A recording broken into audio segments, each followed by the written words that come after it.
সবুজ জাহাজ, লাল গোলাপ আর নদীর সৌন্দর্য যেন বলে দেয় বাংলাদেশের নদীপথে লুকিয়ে আছে অনন্য এক সৌন্দর্য। সবুজ জাহাজ, লাল গোলাপ আর আকাশে উঠতে থাকা বাংলাদেশের পতাকা সব মিলিয়ে যেন নদীপথের এক অপার সৌন্দর্যের গল্প।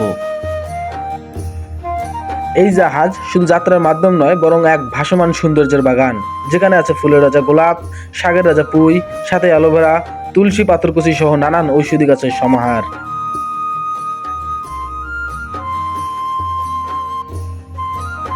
আরো অনন্য করে তুলছে এর উপরে খোলা আকাশের নিচে তৈরি নামাজের স্থান, চারদিকে প্রকৃতির শান্ত পরিবেশ, গোলাপের মিষ্টি সৌরভ আর হৃদয় ছুঁয়ে যাওয়া এক পবিত্র অনুভূতি।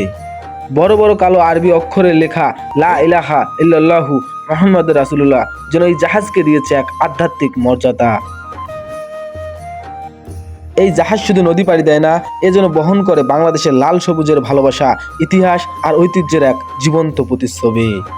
অন্তিম সূর্যের সোনালী আলো যখন নদীর বুকে এসে পড়ে, তখন যেন জেগে ওঠে বাংলাদেশের নদীপথের নীরব সৌন্দর্য।